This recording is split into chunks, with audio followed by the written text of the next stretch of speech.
बच्चों अपनी रेपुटेशन आपको साइड रखनी पड़ेगी। डेली का डेली आपको क्लास अटेंड करना है। बहुत ही क्या है, सिंपल है, लेकिन इजी नहीं है जी। या पूरा 100% देना है in each and every class, in each and every homework and in each and every test. Okay, hello everyone, welcome back to the channel. तो ये वीडियो उन लोगों के लिए है जो अपनी जेई की जर्नी शुरू करने वाले हैं, मतलब 10th से 11th मूव करने वाले हैं या 9th क्लास में अपनी जेई की जर्नी शुरू करने वाले हैं, उनके लिए। ठीक, तो इस वीडियो में मैं शेयर करूंगा कि क्या क्या मिस्टेक्स आपको पूरे तरीके से अवॉइड करनी है और क्या क्या चीजें करनी है। तो चलिए देखते हैं सेशन में हम लोग क्या क्या देखने वाले हैं। सबसे पहली बात, सबसे important, don't live in the past.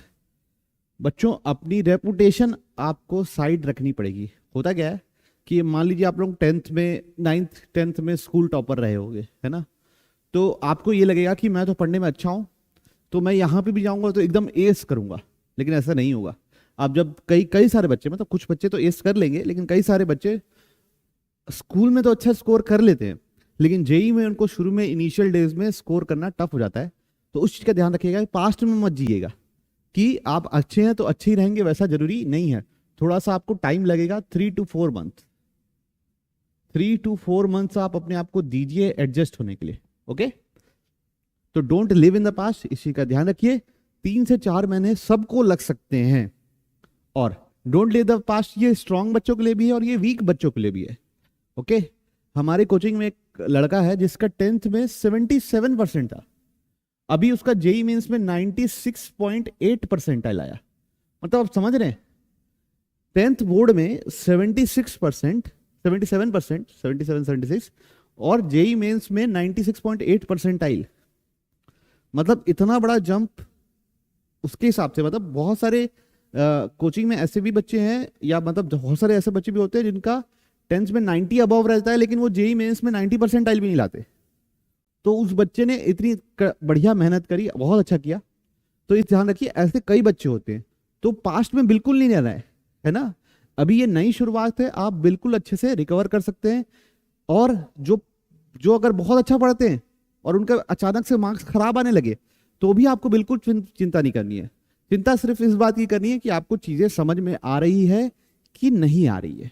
ठीक, अगला बात, डेलीज। आपको डेलीज क्या क्या करने हैं। सबसे पहले रेगुलर क्लास करना है, छुट्टी बिल्कुल नहीं मारनी है। इस चीज का बिल्कुल ध्यान रखिए। अगर आप कहीं पे भी दाखिला लेते हैं, चाहे वो ऑनलाइन हो या ऑफलाइन हो, डेली का डेली आपको क्लास अटेंड करना है और बिल्कुल क्लास को छोड़ना नहीं है, नहीं तो बहुत दिक्कत हो जाएगी। बैकलॉग क्रिएट होने के बहुत ज्यादा चांसेस रहते हैं, जो रिकवर पूरे 2 साल नहीं हो पाते। ओके, फिर दूसरा, रेगुलर होमवर्क करना है। अब रेगुलर होमवर्क करना इतना आसान नहीं है, क्योंकि कई जगह ऐसा होता है कि थोड़े अनरियलिस्टिक टास्क प्रोवाइड कर दिए जाते हैं बच्चे को। तो इस चीज का ध्यान रखिए। आपको जैसे मान लीजिए आपको होमवर्क मिला 70 क्वेश्चंस करना है, तीनों सब्जेक्ट मिला के आज 75 क्वेश्चंस करने हैं, तो आप जितना कर सकते हैं अपने तरफ से बेस्ट दीजिए।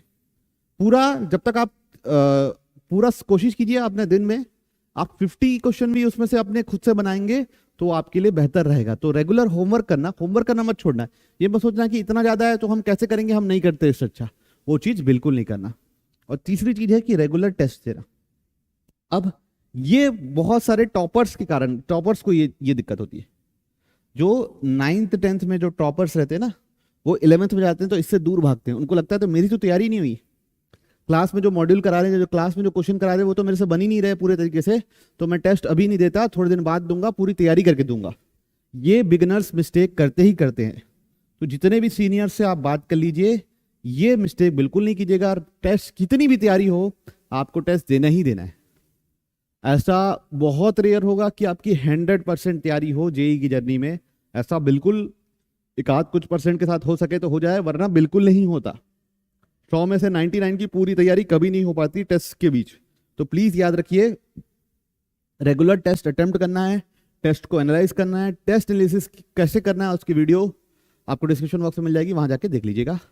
लेकिन रेगुलर टेस्ट देना जरूरी है।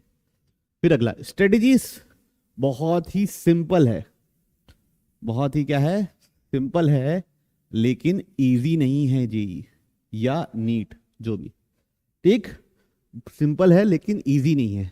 सबसे पहला एक स्टडी शेड्यूल होना चाहिए आपका। ऐसा नहीं कि रैंडमली पढ़ रहे हैं, जब बर्स्ट ऑफ एनर्जी मिली तब पढ़ रहे हैं। ऐसा आप करेंगे ना तो कुछ कुछ दिन तो पढ़ लेंगे लेकिन कई दिन नहीं पढ़ पाएंगे। तो एक स्टडी शेड्यूल होना चाहिए जो आपके हिसाब से आप ही डिजाइन करो, ठीक है। किसको डिजाइन करना है? आपको, आपको ही डिजाइन करना है अपना स्टडी शेड्यूल। किसी के बात से, किसी के बोलने से कुछ नहीं होगा। आप अपना देखिए कि आपकी एनर्जी किस समय पीक पे रहती है, आप किस समय ज़्यादा फोकस कर पाते हैं, उस हिसाब से अपना स्टडी शेड्यूल डिज़ाइन कीजिए। पेपर से 1-1.5 महीने पहले, मेन एग्जाम से 1-1.5 महीने पहले स्टडी शेड्यूल को थोड़ा चेंज करना पड़ता है, क्योंकि पेपर दिन में होता है। तो आपके एक्टिव आवर्स 9 से 12 या 2:30 से 5:30 या 2:30 से 6 होने चाहिए, ठीक है। तो इस चीज़ का ध्यान रखना, स्टडी शेड्यूल आपका होना चाहिए, रैंडमली नहीं पढ़ना है। फिर प्रैक्टिस एक्टिव नोट टेकिंग, ये किसके लिए है? ऑनलाइन वाले के लिए। अब क्या आप क्या कर सकते हैं, जैसे कोई ऑनलाइन पढ़ रहा है तो ऑनलाइन में क्या होता है कि जनरली उन लोग नोट्स भी प्रोवाइड करते हैं। तो बच्चा लिखने की आदत ही छोड़ देता है।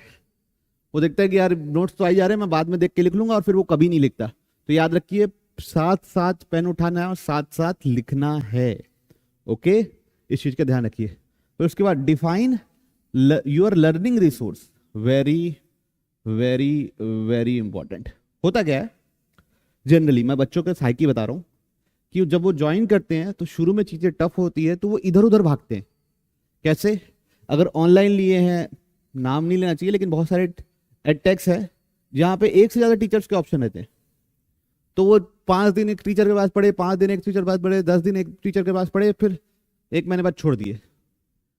तो याद रखिए, आपका सिंगल रिसोर्स होना चाहिए टीचर का। आपको बहुत ज्यादा भागने की जरूरत नहीं है, ज्यादा दिमाग आपको चलाना है तो सिंगल टीचर होना चाहिए पर सब्जेक्ट। आप सिंगल टीचर, जैसे अब केमिस्ट्री में आप कर सकते हो कि फिजिकल के लिए अलग, इनऑर्गेनिक के लिए अलग, ऑर्गेनिक के लिए अलग, लेकिन जैसे मैथ्स है या फिजिक्स है वहां पे आपको सिंगल टीचर को फॉलो करने की कोशिश करनी है, या आपके कोचिंग में जो टीचर है उसको फॉलो करने की कोशिश करनी है, अगर आपने कोचिंग ज्वाइन करी है तो। ऑनलाइन है तो एक सिंगल टीचर को रिव्यूज देख लो, उस सिंगल टीचर को पकड़ के बिल्कुल आपको भिड़ जाना है और कुछ सोचना नहीं है। फिर दूसरा, सिंगल मॉड्यूल या बुक सॉल्व करनी है, ठीक। सिंगल मॉड्यूल या बुक सॉल्व करनी है। जैसे मान लीजिए आप बहुत रेप्यूटेटेड इंस्टीट्यूट में दाखिल हो, जहाँ का आपका पूरा फेमस है, जैसे मतलब इंडिया लेवल पे जैसे कोचिंग है उनका बिल्कुल फेमस है, या एक ऐसी कोचिंग जिसका proven test, proven result record है कि वो वहाँ से बच्चे निकल ही रहे हैं हर साल से, तो उनकी जो मॉड्यूल रहेगी उसको आप बस आंख मूंद के उसी को पूरा सॉल्व कीजिए। अलग अलग रिसोर्सेज में नहीं जाना है कि अपने को सैंगेज भी सॉल्व करके, सैंगेज खरीद के सॉल्व कर रहे हैं, ब्लैक बोर्ड सॉल्व कर रहे हैं, एनएफएससी सॉल्व कर रहे हैं, एचसी वर्मा सॉल्व कर रहे हैं, या फिर क्या बोलने से सैंगेज की फिजिक्स भी सॉल्व कर सकते हो, और बहुत सारी चीज़ें होती हैं। तो बहुत सारे रिसोर्सेज हैं, तो वो सब सॉल्व करना है। उसके पीछे में मत बढ़िए। सबसे पहले आपको अपना मॉड्यूल, जो क्लास में डीपीपी मिलेगी, जो टेस्ट होंगे, उसी को आप बार बार रिपीट कीजिए। कब तक करना है? जब तक आप 2 से 3 बार रिपीट नहीं कर लेते। 2 से 3 टाइम्स आपका रिवीजन हो जाना चाहिए उस चीज का, उस मटेरियल का। मटेरियल वैसे ही इतना ग्रेडेड रहेगा, उसमें पीवाईक्यूज इन्वॉल्व रहेंगे। अगर पीवाईक्यूज इन्वॉल्व नहीं है तो जेई के PYQs is very very very very important. अब जेई के पीवाईक्यूज ही इतने हो गए हैं, इतने सारे शिफ्ट हो गए हैं जेई मेंस के, जेई एडवांस के भी पीवाईक्यूज अच्छे खासे ही हो गए हैं। मतलब 700-800 तो पीवाईक्यू हो गए हैं पर सब्जेक्ट जेई एडवांस के 2006 से, 2006 या 2007 से 700-750 पीवाईक्यूज पर सब्जेक्ट हो चुके हैं। तो जेई मेंस में तो हजारों क्वेश्चन हो गए, 5-7 हजार क्वेश्चन हो गए। तो आपको अपनी कोचिंग की मॉड्यूल सॉल्व करनी है और जेई के पीवाईक्यू सॉल्व करने हैं। तीसरा, कब सॉल्व करना है, कैसे सॉल्व करना है, वो आप जब कंप्लीट कर लेंगे ये दोनों चीज, तब आप इंटरनेट के रिसोर्सेज में भागिए, है ना। तब आप इंटरनेट के रिसोर्सेज में भागिए कि सिलेबस कंप्लीट हो गया है, ये सब मेरा कंप्लीट हो गया है, मैं टेस्ट में ठीक ठाक स्कोर करता हूं लेकिन मेरे को मार्क्स इंप्रूव करने हैं। तो फिर आप अलग अलग रिसोर्सेज देखिए कि मैं ये सॉल्व करूंगा, एडवांस इलस्ट्रेशन सॉल्व करूंगा यहाँ से, या इस यूट्यूब चैनल से ये करूंगा, उस यूट्यूब चैनल से ये करूंगा। वो सब बात की बात होती है, वो शुरू में नहीं करते। 11th-12th जब आप स्टडी कर रहे हो तब आपको वो करने की जरूरत नहीं है। जब आपका एक बार सिलेबस कंप्लीट हो जाता है और आप लोगों ने ये सब चीज कर चुकी है, 2 से 3 बार मॉड्यूल का पूरा देख लिया प्रॉब्लम्स, फिर जेई के पीवाईक्यूज बना लिए, उसके बाद आप अलग रिसोर्सेज पे भागिए। ठीक, याद रखिए टेस्ट भी इंपॉर्टेंट है। तो आपके जो कोचिंग में मटेरियल मिल रहा है वो, उसके बाद आप अगर किसी चीज में भाग रहे हैं तो जरूरी है। और ऑनलाइन वाले के लिए भी, सबके लिए यही है। दूसरी बात, अगर मान लीजिए आपके कोचिंग का मटेरियल अच्छा नहीं है तो आप मैथ्स में सिंपल सिंपल सेनगेज फॉलो कर लीजिए। मैथ्स में क्या फॉलो कीजिए? सेनगेज। फिजिक्स में भी सेनगेज कर सकते हो, मैथ्स और फिजिक्स में सेनगेज। केमिस्ट्री में आपको अलग अलग रिसोर्सेज लगेंगे। ठीक, केमिस्ट्री में आपको अलग अलग रिसोर्सेज लगेंगे। और जैसे इनऑर्गेनिक के लिए एनसीईआरटी, और ज़्यादा एक्स्ट्रा पढ़ना है तो जेडीली। फिर पहले लेकिन एनसीईआरटी को इम्प्रूव करना है। फिर फिजिकल के लिए एन अवस्थी और एनसीईआरटी। केमिस्ट्री के लिए NCERT is very important, physics के लिए भी एनसीईआरटी इज वेरी इंपॉर्टेंट, है ना। ये दोनों चीज के लिए NCERT is very very important, maths के लिए इंपॉर्टेंट नहीं है। फिर ऑर्गेनिक के लिए अगर करना है आपको तो एमएस चौहान, है ना, एमएस चौहान कीजिए।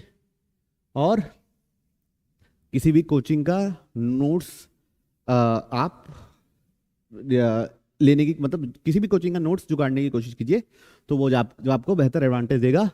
और मेरा मतलब रिकमेंडेड टीचर है, कंपटीशन करके चैनल है मोहित त्यागी सर का, वहाँ पे नीरज सैनी सर है। कौन सर है? NS sir.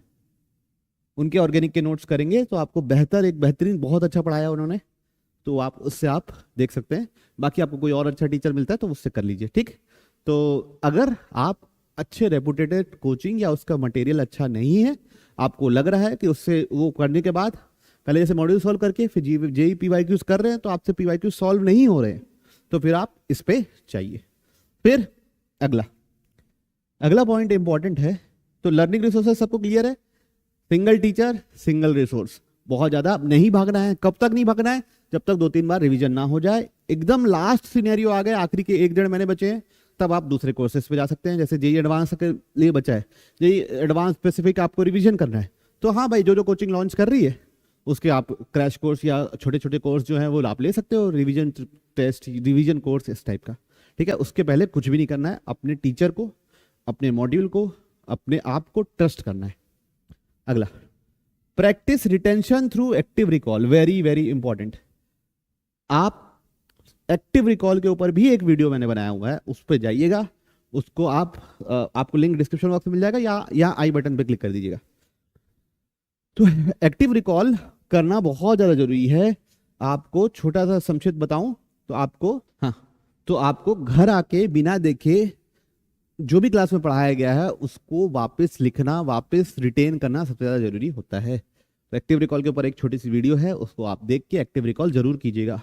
फिर माइंडफुल लर्निंग, पढ़ाई के बाद भी पढ़ाई के बारे में सोचना, उसका प्रैक्टिकल एप्लीकेशन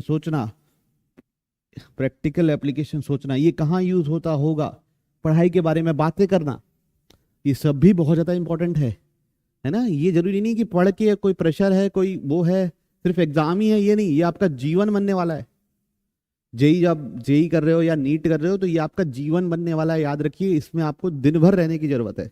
आप स्विच ऑफ कर सकते हैं, लेकिन बहुत छोटे फ्रेम के लिए 3-4 घंटा 5 घंटा स्विच ऑफ है, वो काफी है। लेकिन उसके अलावा आपके दिमाग में पढ़ाई घूमती रहनी चाहिए, क्लास में 100% अटेंशन होना चाहिए। लेक्चर अटेंड कर रहे हो तो एक ही बार में समझने की कैपेसिटी डेवलप करनी पड़ेगी। ये नहीं करना पड़ेगा कि रिकॉर्डिंग तो अवेलेबल है, मान लीजिए, तो मैं घर जाके दोबारा रिकॉर्डिंग देख लूंगा या फिर से मैं इसको प्ले करके दोबारा समझूंगा, वो उतना फायदेमंद नहीं रहेगा। आप याद रखिए, आपको दिमाग में हमेशा चीजें रखनी है। ठीक, फिर अगला question answer, comment section is open, है ना। कमेंट सेक्शन में आप लिखिए, आपके कोई भी क्वेरी है, आपको कोई भी तकलीफ हो रही है, आप लिखिए, मैं उसका जवाब देने की कोशिश करूंगा। और अलग अलग की आपको कौन सा रिसोर्स करना चाहिए या कुछ भी, जो भी, जो शायद मैं वीडियो में ना बोल पाऊं लेकिन कमेंट सेक्शन में बोल सकता हूं, ऐसी चीजें आप मेरे से पूछ सकते हैं, कोई इशू नहीं है। थैंक यू बोलने से पहले, थैंक यू बोलने से पहले मैं आपसे एक बात करना चाहता हूं। ये एक लाइफ का बहुत ही इंपॉर्टेंट डिसीजन है। कैसा डिसीजन है? बहुत इंपॉर्टेंट डिसीजन है। तो आप एक चीज को इंश्योर कीजिएगा कि ये डिसीजन आप खुद लें। ठीक है, खुद लेने का मतलब, अगर आपको जेई करना है या नीट करना है या कॉमर्स लेना है, सीएस करना है, वो डिसीजन आपका पर्सनल होना चाहिए। किसी के पीयर प्रेशर में, ये सुन के नहीं लेना है कि इसमें बहुत ज़्यादा इकोनॉमिक अपॉर्चुनिटीज़ हैं। ये सुन के भी नहीं लेना है कि अगर ये नहीं करोगे तो ज़िंदगी बर्बाद हो जाएगी, ऐसा नहीं। आप मेरे हिसाब से आपका जो इंटरेस्ट है उस पर आप परस्यू कीजिए। आपकी एज अभी जो है 15-16 ईयर्स एक बहुत छोटी एज होती है। यहाँ पे आप अगर आप डिसीजन लेके आप स्टिक करेंगे, अपनी पूरी जान लगाएंगे, पूरी मेहनत करेंगे, तो आपको सक्सेस पाने से कोई नहीं रोक सकता। ठीक है, एंड में ये एक एग्जाम ही है, उससे ज़्यादा कुछ नहीं है। आपको बस ये एग्जाम का मेन गोल, फाइनल गोल सिर्फ और सिर्फ ये है कि आपको मेहनत करना सिखाता है। ठीक, ये एग्जाम आपको मेहनती बनाता है। जो बाकी आप अगर रेगुलर स्कूलिंग कर रहे हैं, किसी कंपटीशन एग्जाम की तैयारी नहीं कर रहे हैं, तो आपको वो मेहनत करने की हैबिट नहीं होगी। आपको बहुत स्ट्रगल करना पड़ेगा इनिशियली। तो इस चीज़ का ध्यान रखिए, आपको मेहनती बनना है। ये इस एग्जाम का सबसे इंपॉर्टेंट प्रोसेस है। आप मेहनती बनेंगे तभी आप स्मार्ट बनेंगे। इस बात का भी ध्यान रखिएगा, आप जब तक मेहनती नहीं बनेंगे तब तक आप स्मार्ट बनना आपके चांसेस कम हैं। इसलिए यही फाइनल गोल है। आप एक टारगेट सेट कर लीजिए, उस टारगेट को बार बार देखने की जरूरत नहीं है, बस भिड़ के पूरा 100% देना है in each and every class, in each and every homework and in each and every test. Okay, तो अगर आपको वीडियो अच्छा लगा हो तो प्लीज चैनल को लाइक कीजिए, शेयर कीजिए, सब्सक्राइब कीजिए। इस चैनल पे मैंने मैथमेटिक्स के सारे, अगर आप कहीं से भी पढ़ रहे हैं, बोलना तो नहीं चाहिए, अगर वहां पे आपको समझ नहीं आ रहा है तो इस चैनल पे मैंने सारे के सारे मैथमेटिक्स के चैप्टर डाल दिए हैं with JEE Mains PYQs and JEE advance PYQs as well. ठीक, तो आप उसको फॉलो कर सकते हैं, या किसी को अगर इकोनॉमिक कोई स्ट्रगल है तो भी उसको वो पूरा फॉलो कर सकता है। ठीक है, अगर आपको हमारा कंटेंट अच्छा लग रहा है तो प्लीज लाइक कीजिए, शेयर कीजिए, सब्सक्राइब कीजिए। आप अगर ऐसा करते हैं तो उससे हमारा मोटिवेशन बना रहता है। मिलते हैं हम लोग अगले वीडियो में, बाय।